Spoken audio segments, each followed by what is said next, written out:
Your snake plant is probably dying right now, and the terrifying part is you think you're doing everything right. This plant has one of the most misleading reputations in the entire houseplant world. They call it indestructible. They say you can neglect it for weeks and it'll be fine. And because of that reputation, millions of plant owners across America are making the exact same mistakes, slowly suffocating their plants, and they have absolutely no idea. I've been growing and studying snake plants for years. I've killed them, I've rescued them. I've watched people bring me plants that looked completely dead and brought them back. And what I've learned is that it's almost never one big mistake. It's a collection of small, common, completely innocent-looking habits that quietly stack up until one day your plant just gives up. So in this video, I'm going to walk you through the 10 mistakes that are actively killing snake plants right now. And I promise you, by the time we hit mistake 7, you're going to say, I had no idea. Nobody ever told me that, because that one surprises almost everyone. Stay with me. Mistake number 1. Watering on a schedule instead of reading your plant. This is the number 1 snake plant killer in America. Not overwatering exactly, but the habit of treating your snake plant like it runs on a calendar. Every Sunday, every 2 weeks, whatever the tag said when you bought it. And that's the problem. Here's what you need to understand. A snake plant is a succulent. Its thick, upright leaves aren't just decorative, they're water storage tanks. This plant is built for drought. It comes from the dry, rocky regions of West Africa, where rain doesn't show up on a schedule. Which means when you give it water before it's ready, you're essentially drowning a plant that's already holding everything it needs.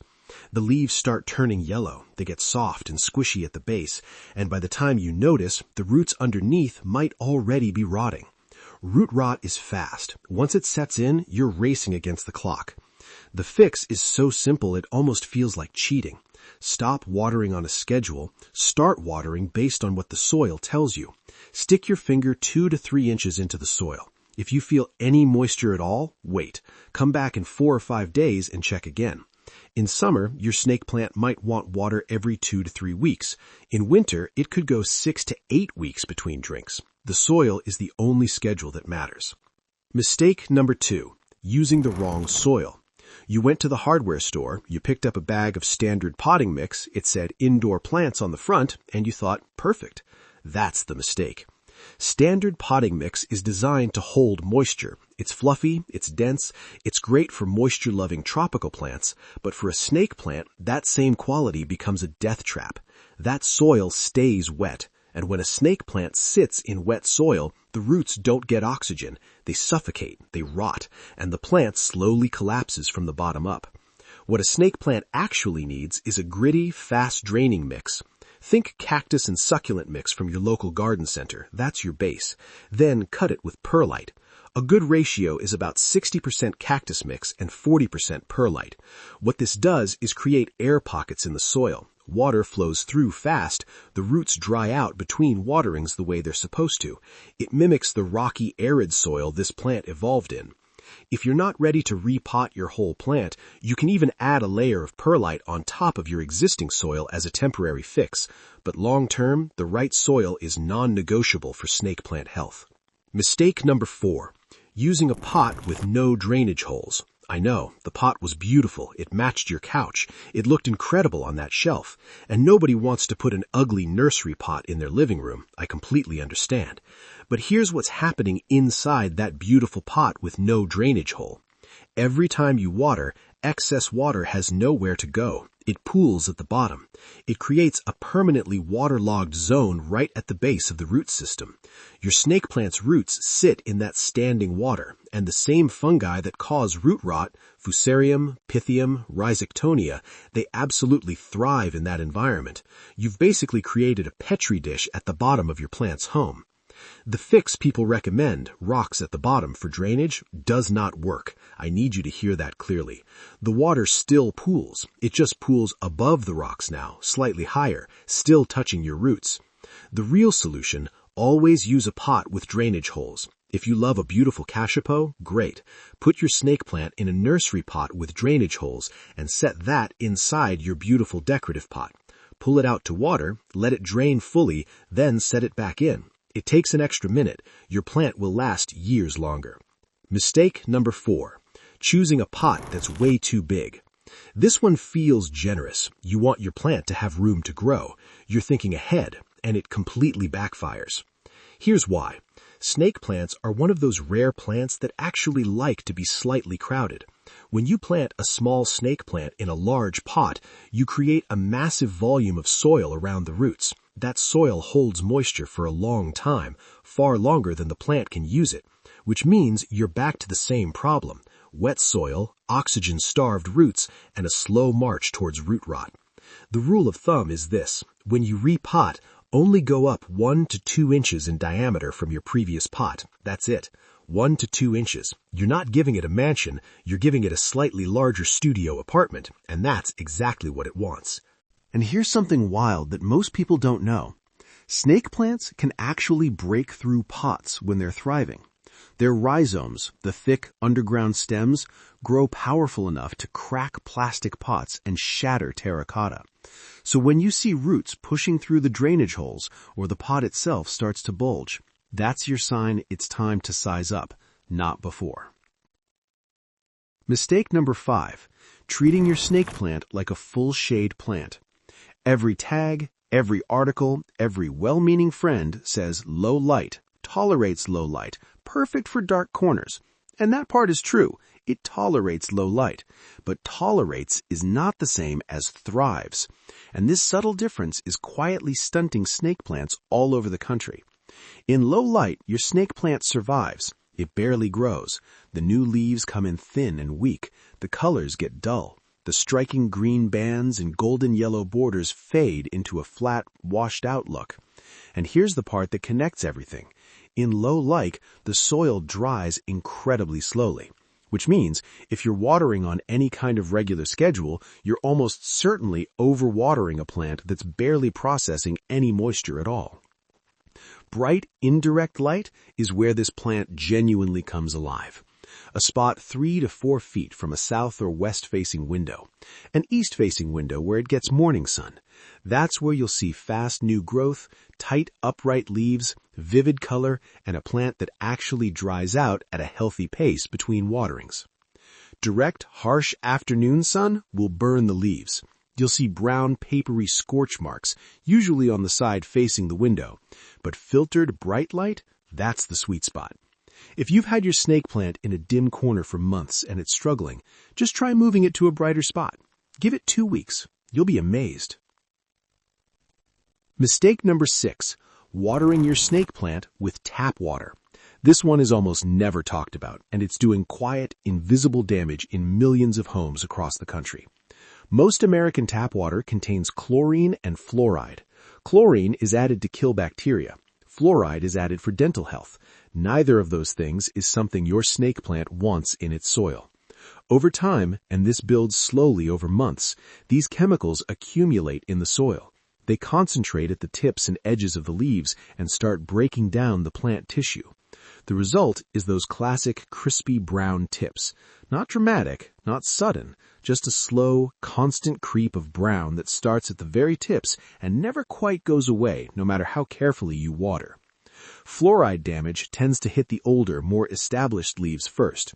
It shows up as brown tips with a very faint yellow band separating the brown from the green. Chlorine causes more general pale discoloration, a washed-out look along the edges. The fix is genuinely simple. Let your tap water sit out in an open container for at least 24 hours before you use it.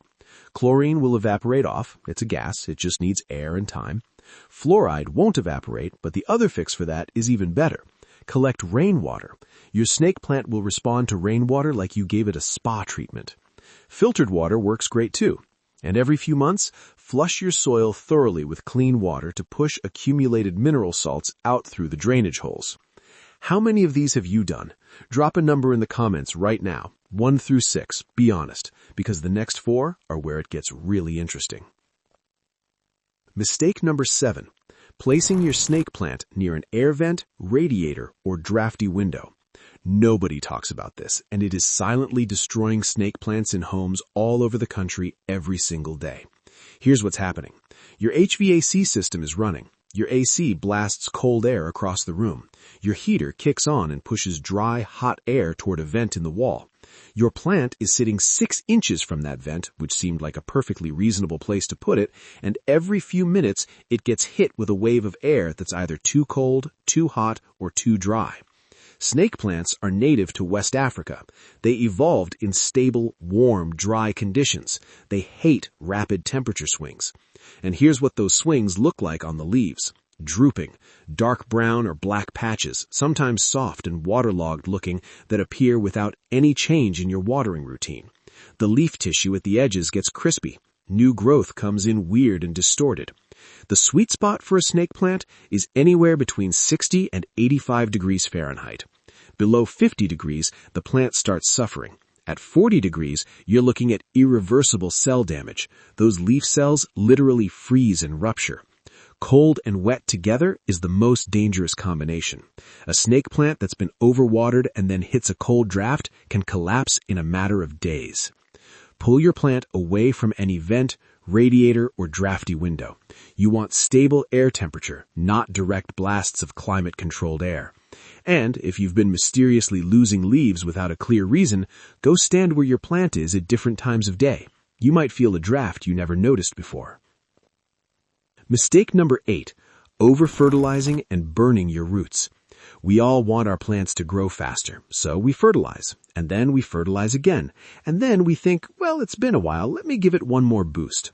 This is one of the fastest ways to damage a snake plant that's otherwise perfectly healthy. Snake plants evolved in poor, nutrient-thin soil. Fertilizer is not a treat for them, it's a supplement, and a light one at that.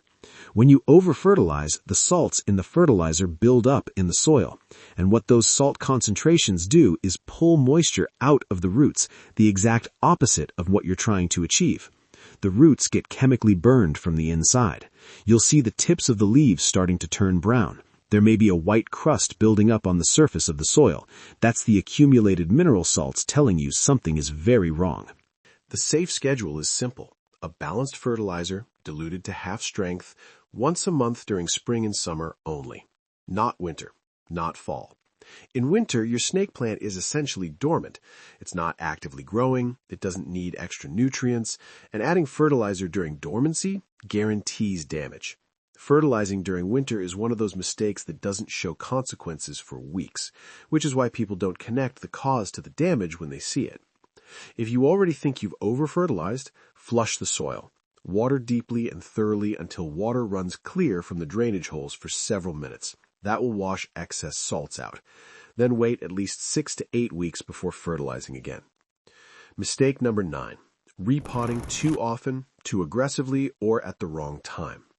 You've heard that plants need fresh soil and more space to grow, so when you get anxious watching your snake plant sit there not growing, you repot it. Maybe into a much bigger pot, maybe in the middle of winter, and the plant gets worse, not better. Snake plants genuinely like being root-bound. When the roots fill a pot, the plant actually becomes more stable and more focused on vertical growth.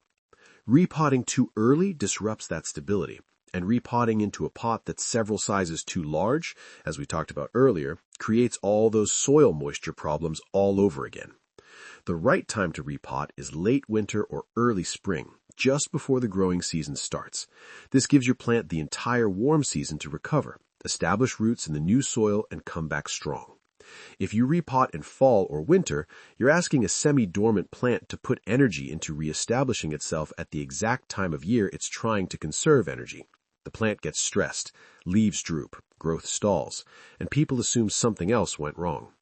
Signs that repotting is actually needed: roots visibly pushing through the drainage holes, the plastic pot bulging or cracking under root pressure, water running straight through the pot without absorbing, or a growth period where you see no new leaves despite good light and care. That's when you repot, not because a certain amount of time has passed. Mistake number 10. Waiting too long to deal with root rot. This is the one that ends with a plant in the trash. And the heartbreaking part is that in most cases, if people had caught it just a few weeks earlier, the plant could have been saved completely. Root rot does not announce itself loudly. It starts underground where you can't see it, and by the time the leaves are giving you signals, the damage below the soil is already significant. The The fungal organisms that cause rot, and there are hundreds of species of them living naturally in soil, they absolutely thrive in wet, oxygen-depleted conditions. They move fast. What starts as a few damaged roots becomes a fully rotted root system in days under the right conditions. Here's what to watch for at the soil level. A foul smell coming from the pot. Not just earthy, but genuinely rotten and unpleasant. White mold or fungal growth on the surface of the soil. Fungus gnats hovering around the base, which are always attracted to consistently moist organic matter. And at the leaf level, leaves that are soft and squishy at the base. Not just drooping, but actually mushy when you press them. Widespread yellowing that starts from the base and moves upward. These are not early signs. These are act now signs. If you see these, take the plant out of the pot immediately. Don't wait to see if it improves. Lay the root ball out and look at the roots carefully. Healthy roots are white or light tan and firm. Rotted roots are brown, black, soft, and they smell terrible. Use clean, sharp scissors to cut away every single rotted root until you only have healthy white tissue left. Let the healthy roots air out for a day. Just leave the plant out of soil for 24 hours, then repot in fresh, dry, well-draining soil. Do not water for at least a week. Place it in bright, indirect light and let it recover. People wait.